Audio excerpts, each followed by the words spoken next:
ಹರೇ ಶ್ರೀನಿವಾಸ. ಹರಿ ಓಂ. ಎಲ್ಲರಿಗೂ ಸರಸ್ವತಿ ಶ್ರೀವಾರಿ ಚಾನಲ್ಗೆ ಸ್ವಾಗತ.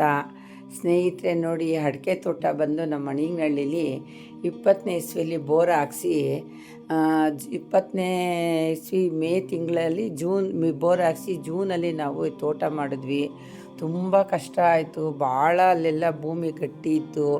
ಮತ್ತು ನಮ್ಮ ಮದುವೆ ಮಾಡಿ 6 ತಿಂಗಳಾಗಿತ್ತು, ದುಡ್ಡೇ ಇರಲಿಲ್ಲ. ಆದರೂ ನಮ್ಮ ಮನೆಯವ್ರು ಸಾಲ ಮಾಡಿ ನನ್ನ ಜಮೀನು ತೋಟ ಮಾಡಲೇಬೇಕು ಅಂತ ಹೇಳಿ ನಮ್ಮ ಮನೆಯವ್ರು ಇಂಟ್ರೆಸ್ಟ್ ತೊಗೊಂಡು ಸಾಲ ಮಾಡಿ ತೋಟ ಮಾಡಿದ್ವಿ.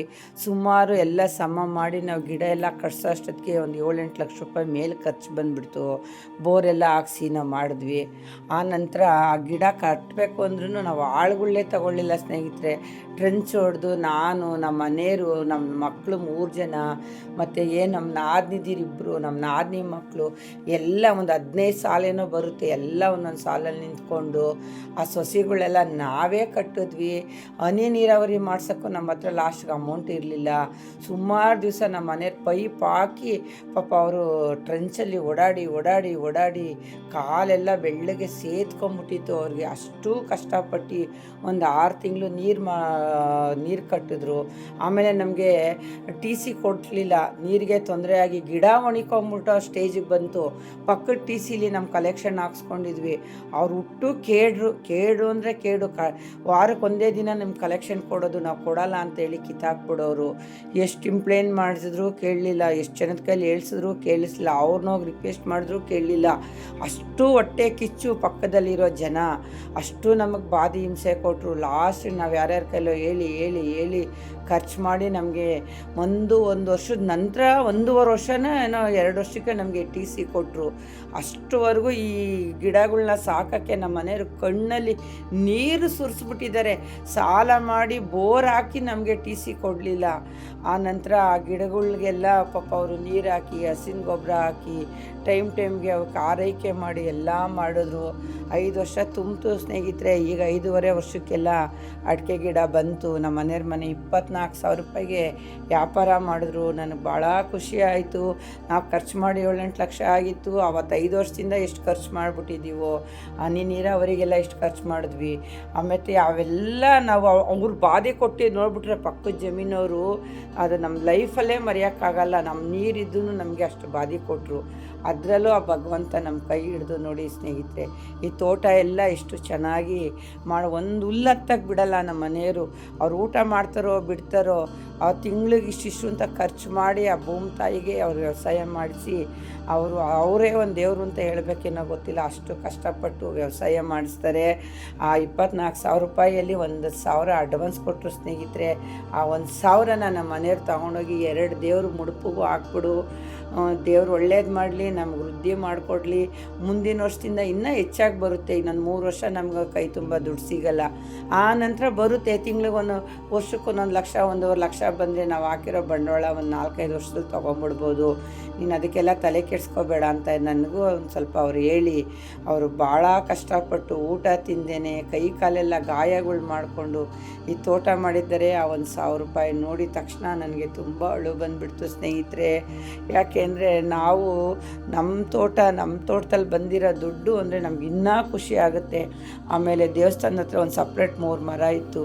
ಆ 3 ಮರದಲ್ಲಿ ನಾನು ಅಡಿಕೆಕಾಯಿ ನಮ್ಮ ಮನೆಗೆ ತೊಗೊಂಬಂದು ಇಲ್ಲೇ ನಮ್ಮ ಹೊಸಪೇಟೆಯವ್ರನ್ನ ಕರೆಸಿ, ಅವ್ರನ್ನ ಸುಳಿಸಿ, ಅವ್ರ ಕೈಲಿ ಪಪ್ಪು ಹಾಕ್ಸಿ ನಾನು ಅಡಿಕೆನೂ ಸಹ ಮಾಡಿಕೊಂಡೆ.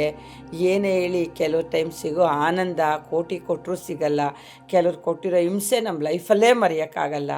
ನೋಡಿ ಸ್ನೇಹಿತರೆ, 1,000 ರೂಪಾಯಿ ದುಡ್ಡನ್ನ ನಾನು ಮನಸ್ಸಲ್ಲಿ ಒಳ್ಳೇದಾಗ್ಲಪ್ಪ ಅಂತ ಅರಿಸ್ಕೊಂಡು, ನಾನು ಆ ಭಗವಂತನಿಗೆ ಏನು ನಮ್ಮ ಮನೆಯವರು ಹಾಕ್ಬಿಡೆ ದುಡ್ಡು ಮಾಡಿಕೋಬೇಡ ಅಂತ ಹೇಳಿದರು. ಆ ದುಡ್ಡು ಕೊಟ್ಟಿದ ತಕ್ಷಣವೇ 1,000 ರೂಪಾಯಿ ದುಡ್ಡನ್ನ ನನ್ನ ದೇವ್ರ ಮನೇಲಿರೋ ನಮ್ಮ ಗುಡ್ಡದ ರಂಗನಿಗೆ ಮತ್ತು ನಮ್ಮ ತಿರುಪತಿ ಸ್ವಾಮಿಯವ್ರಿಗೆ 2 ದೇವ್ರಿಗೂ 500 ರೂಪಾಯಿ ಹಾಕ್ಬಿಟ್ಟೆ. ಭಗವಂತ ನಮ್ಗೆ ಹೆಚ್ಚಾಗಿ ಕೊಡಪ್ಪ, ಮುಂದಿನ ವರ್ಷದಿಂದ ನಮ್ಗೆ ವೃದ್ಧಿ ಮಾಡಿಕೊಡು ತಂದೆ ಅಂತ ಭಗವಂತನ ಕೇಳಿಕೊಂಡು. ಯಾಕಂದರೆ ಇದು ನಮ್ಮ ಶ್ರಮ ಪಟ್ಟಿರೋ ದುಡ್ಡು. ಈ ಥರ ರೈತರು ಬೇಜಾನ್ ಜನ ಇದ್ದಾರೆ, ಬೇಜಾನ್ ಜನ ದುಡ್ದಿದ್ದಾರೆ. ನಮ್ಮ ಲೈಫಲ್ಲಿ, ನಮ್ಮ ವಂಶದಲ್ಲಿ, ನಮ್ಮ ಒಂದು ಮನೆತನದಲ್ಲಿ ಇದೇ ನಾವು ಫಸ್ಟು. ನಾವೆಲ್ಲ ಹುಟ್ಟಿ ಬೆಳೆದು ಸಿಟಿಲಿ ಬೆಳೆದಿರೋದ್ರಿಂದ ನಾನು ಇಲ್ಲಿ ಮದುವೆ ಮಾಡ್ಕೊಂಬಂದು ನಮ್ಮ ಮನೇಲಿ ವ್ಯವಸಾಯ ಈ ತೋಟ, ಈ ದುಡ್ಡು ನಾವು ನೋಡೇ ಇರಲಿಲ್ಲ. ನಾವು ಬೆಳೆದಿದ್ದ ರೀತಿಯೇ ಬೇರೆ, ವಾತಾವರಣನೇ ಬೇರೆ ಸಿಟೀಲಿ. ಇವ್ರು ಕಷ್ಟಪಟ್ಟಿದ್ದೆಲ್ಲ ನಾನು ನೋಡಿದ್ರೆ ನನಗಿದೆಲ್ಲ ಹೊಸದು ಅನಿಸ್ಬಿಡ್ತು.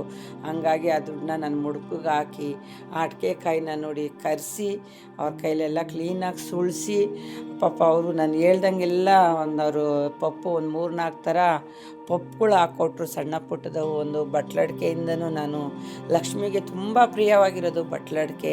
ಹಂಗಾಗಿ ನಾನೇ ಮಾಡಿಬಿಟ್ರೆ, ನಮ್ಮ ಮನೆಯಿಂದನೇ ಮಾಡಿದ್ರೆ ನಮಗಿನ್ನೂ ಖುಷಿ ಅಲ್ವಾ ಅಂತ ಹೇಳಿ ಅದನ್ನು ನಾನು ಬಟ್ಲಡಿಕೆನೂ ಸಹ ಪಪ್ಪು ಹಾಕ್ಸಿ ಅವರು ಪಾಪ ತುಂಬ ಚೆನ್ನಾಗಿ ಆ ಹೆಣ್ಮಕ್ಳು ಬಂದು ನಮಗೆಲ್ಲ ಮಾಡಿಕೊಟ್ರು ಹೆಲ್ಪ್ನ. ಆ ನಂತರ ಅದನ್ನು ಹೇಳಿದರು ಅವರು, ಇಷ್ಟು ಅವರ್ ಹಿಂಗೆ ಬೇಯಿಸ್ಬೇಕು ಅಂತ. ಆಮೇಲೆ ನಾನು ಬೆಳಗ್ಗೆಗೆ ಸ್ಟವ್ ತರಿಸಿ ಅವ್ರು ಹೇಳಿದರು 1 ಲೀಟ್ರ್ ಹಾಲು ಹಾಕಿ ಅಂತ. ನನಗೆ ಗೊತ್ತಿಲ್ಲದೆ ನಾನು ಹೋಗಿ ನಂದಿನಿ ಹಾಲು ತೊಗೊಂಬಂದ್ಬಿಟ್ಟಿದ್ದೆ, ಹಾಲು ಹಾಕ್ಬೇಕಂತೆ ಅಂತ. ಇನ್ನೇನು ಹಾಲು ಹುಯ್ಬೇಕಾಗಿತ್ತು ಅಷ್ಟೊತ್ತಿಗೆ ನನ್ನ ಮಗ, ಅವ್ನ ಫ್ರೆಂಡ್ ಒಬ್ರು ಇದ್ದಾರೆ ಇಲ್ಲಿ ಅಡಿಕೆ ತೋಟದಲ್ಲಿ, ರಾಮು ಅಂತ, ಅವನ್ನ ಕೇಳ್ಕೊಂಡಿದ್ದಂತೆ, ಅಮ್ಮ ಆ ಹಾಲೆಲ್ಲ ಹಾಕೋದು ನೀನು ಅಂತ ಹೇಳ್ಬಿಟ್ಟು. ಆಮೇಲೆ ಚಕ್ಕೆಯಿಂದ ಅವರು ಒಂದು ಹಾಲು ರೆಡಿ ಮಾಡಿರ್ತಾರಂತೆ, ನಮ್ಗೆ ಗೊತ್ತಿಲ್ಲ, ಅಡಿಕೆ ಕಾಯಿಗೆ ಅಂತ. ಆಮೇಲೆ ಹಾಲನ್ನ ತೊಗೊಂಬಂದು ಪಾಪ ಅದನ್ನು ಹಾಲನ್ನೂ ಹಾಕಿ ನೋಡಿ, ಇವನು ಬಟ್ಲಡಿಕೆ ಎಲ್ಲ ನಾನು ಎಷ್ಟು ಚೆನ್ನಾಗಿ ಮಾಡಿಸಿದ್ದೀನಿ ಅಂದರೆ ತುಂಬ ಚೆನ್ನಾಗಿ ಪಪ್ಪ ಹಾಕ್ಕೊಟ್ರು. ಆಮೇಲೆ ನೀರು ಚೆನ್ನಾಗಿ ಮಳ್ಳಿಸಿದ್ಮೇಲೆ ನಮ್ಮ ಮನೆಯವರು ನನಗೆ ಏನೇ ಒಂದು ವಿಡಿಯೋ ಮಾಡಿದ್ರು ತುಂಬ ಸಪೋರ್ಟ್ ಮಾಡಿಕೊಡ್ತಾರೆ. ನಮ್ಮ ಗಂಡ ಮಕ್ಕಳೆಲ್ಲ ಹೆಲ್ಪ್ ಮಾಡ್ತಾರೆ ನನಗೆ. ಆವತ್ತು ಅವ್ರೇನು ಒಂಚೂರು ನೋವು ಕೊಟ್ಟವರಲ್ಲ. ಹಂಗಾಗಿ ನಾವೊಂದು ಕೆಲಸದಲ್ಲಿ ಒಂಚೂರು ಹೆಚ್ಚು ಕಡಿಮೆ ಆದ್ರೂ ಅವ್ರು ಬೇಜಾರು ಮಾಡ್ಕೊಳ್ಳಲ್ಲ. ಅದೇನೋ ನಮ್ಮ ಮನೆಯವ್ರ ಗುಣನೇ ಅಷ್ಟು. ಅವ್ರೇನೋ ಕಾಲದಿಂದ ಅವ್ರಿಗೇನೇ ಸುಖ ಇದ್ರೂ ಅವರು ತೋರಿಸ್ಕೊಂಡವರು ಅಲ್ಲ, ಏನೂ ಅಲ್ಲ. ಅವ್ರ ಕೆಲಸ ಏನಿದೆಯೋ ಅದು ಮಾಡ್ಕೊಂಡು ಹೋಯ್ತಾ ಇರ್ತಾರೆ. ಹಂಗಾಗಿ ಎಲ್ಲ ನಿಂತ್ಕೊಂಡು ನೋಡಿ ಸ್ನೇಹಿತರೆ, ಚೆನ್ನಾಗಿ ಮಳ್ಳತಕ್ಕ ಇದ್ದು ಅವ್ರೇನು ಒಂದು ಚಕ್ಕೆ ಹಾಲು ಕೊಟ್ಟಿದ್ರು. ಹಾಲನ್ನ ಚೆನ್ನಾಗಿ ಮಳ್ಳಿಸ್ಬಿಟ್ಟು ಆ ಹಾಲಿಗೆ ನಾವು ಏನು ಅವರು ಅಡಿಕೆ ಎಲ್ಲ ಪಪ್ಪು ಹೆಚ್ಚಿಕೊಟ್ಟಿದ್ರಲ್ಲ ಅದನ್ನೆಲ್ಲ ಹಾಕಿ ಚೆನ್ನಾಗಿ ಕುದಿಸಿ, ಆಮೇಲೆ ಆಫ್ ಮಾಡಿ ಒಂದು ಅರ್ಧ ಗಂಟೆ ಆದಮೇಲೆ ಅದನ್ನೆಲ್ಲ ಬಸ್ತು ತೊಗೊಂಡೋಗಿ ಮೋಲ್ಡ್ ಮೇಲೆ ಒಣಗಾಕಿ ಹೇಳಿದ್ರು ಅವ್ರು. ಒಂದು 4-5 ದಿವಸ ಎತ್ತಲೇಬೇಡಿ, ನೀವು ಬಿಟ್ಬಿಡಿ, ಚೆನ್ನಾಗಿ ಒಣಿಕೊಳ್ಳಿ, ಗರಿ ಆಗಿ ಅದು ಒಣಿಕೊಂಡ್ರೆ ಆಮೇಲೆ ಒಂದು ಡಬ್ಬ ತುಂಬಿಟ್ಕೋಬೋದು ಅಂತ. ನನಗೆ ಒಂದು 4-5 ಸೇರು ಅಡಿಕೆ ಆಗುತ್ತೆ ಅಂದಿದ ತಕ್ಷಣ ಆನಂದ. ಹೋದ ವರ್ಷ ನನ್ನ ಮಗಳ ಮದುವೆಯಲ್ಲಿ ಅಡಿಕೆಗೆ 4-5 ಸಾವಿರ ದುಡ್ಡು ಕೊಟ್ಟಿದ್ದೆ. ಅಡಿಕೆ ನೋಡಿದ್ರೆ ಸಾಕು ಆ ದುಡ್ಡೇ ಜ್ಞಾಪನ ಬರೋದು. ಅಯ್ಯೋ, ಹೋದ ವರ್ಷ 4-5 ಸಾವಿರ ಕೊಟ್ಟನಲ್ವ ಅಡಿಕೆಗೆ. ನೋಡಿ, ಈ ವರ್ಷ ನಮ್ಮ ಮನೇಲೇ ಬೆಳೆದೆ. ನನಗೆ ಆ ಅಡಿಕೆ ನೋಡ್ತಿದ್ರೇ ಒಂದೇನೋ ಆನಂದ, ಯಾಕಂದರೆ ಫಸ್ಟ್ ಟೈಮ್ ಅಲ್ವ ನಾವು ಇವೆಲ್ಲ ಅನುಭವ ಆಗ್ತಾ ಇರೋದು. ಹಂಗಾಗಿ ತುಂಬ ಖುಷಿ ಆಯಿತು ಸ್ನೇಹಿತರೆ. ನನ್ನ ವಿಡಿಯೋ ನಿಮ್ಗೆ ಇಷ್ಟ ಆಗಿದರೆ ಸಬ್ಸ್ಕ್ರೈಬ್ ಮಾಡಿ, ಲೈಕ್ ಮಾಡಿ, ಶೇರ್ ಮಾಡಿ. ನಾನೇನಾರು ತಪ್ಪು ಹೇಳಿದೆ ಕ್ಷಮಿಸಿ. ಇನ್ನೊಂದೇನು ಅಂದರೆ, ನಮಗೆ ಇವೆಲ್ಲ ಹೊಸ ಅನುಭವ ಆಗಿರೋದ್ರಿಂದ, ನಾನೊಂದು ಯೂಟ್ಯೂಬ್ ಚಾನಲ್ ಅಂತ ಮಾಡಿರೋದ್ರಿಂದ ಒಂದೇನಾನ ಅವತ್ತೊಂದು ವಿಡಿಯೋ ಮಾಡಬೇಕು, ಒಂದು ಜನಕ್ಕೆ ಒಂದು ಒಳ್ಳೆಯ ಸಂದೇಶ ಕೊಡಬೇಕು ಅನ್ನೋದಷ್ಟೇ ನಮ್ಮ ಉದ್ದೇಶ. ನೀವು ನಮ್ಮ ಮನೆಗಳ ಮುಂದೆ ಏನಾನ ಜಾಗ ಇದ್ದರೆ, ಒಂದೇ ಮರ ಆಗಲಿ 2 ಮರಗಳಾಗಲಿ ಹಾಕ್ಕೊಳ್ಳಿ. ನಾವು ಬೆಳೆದು ತಿನ್ನೋದ್ರಲ್ಲಿರೋ ಆನಂದ ಕೊಂಡು ತಿನ್ನೋದ್ರಲ್ಲಿರಲ್ಲ ಸ್ನೇಹಿತರೆ. ಎಲ್ಲರಿಗೂ ಒಳ್ಳೆಯದಾಗಲಿ. ಇನ್ನೊಂದು ಏನಪ್ಪ ಹೇಳ್ತೀನಿ ಅಂದರೆ, ಕೈ ಕೆಸರಾದರೆ ಬಾಯಿ ಮೊಸರು. ಈ ಗಾದೆನ ನಾವು ಕೇಳುವಾಗ ನಮ್ಗೆ ಏನು ಅಂತ ಗೊತ್ತಾಗ್ತಾ ಇರಲಿಲ್ಲ. ಆದರೆ ನಾವೇ ನಮ್ಮ ಮನೆಗಳಲ್ಲಿ ಕಷ್ಟಪಟ್ಟು ಅದರಿಂದ ಸುಖ ಅನುಭವಿಸ್ತೀವಲ್ಲ, ಕಷ್ಟದಿಂದ ಸುಖ ಅನುಭವಿಸ್ತೀವಲ್ಲ, ಆವಾಗ ಸಿಗೋ ಆನಂದ ಯಾವುದ್ರಲ್ಲೂ ಸಿಗಲ್ಲ ಸ್ನೇಹಿತರೆ. ನೋಡಿ ಸ್ನೇಹಿತರೆ, ಈ ವಿಡಿಯೋ ನಿಮ್ಗೆ ಇಷ್ಟ ಆದರೆ ಮರಿದಂಗೆ ಒಂದು ಲೈಕ್ ಕೊಡಿ. ಎಲ್ಲರಿಗೂ ಒಳ್ಳೆಯದಾಗಲಿ. ಹರೇ ಓಂ, ಹರೇ ಶ್ರೀನಿವಾಸ.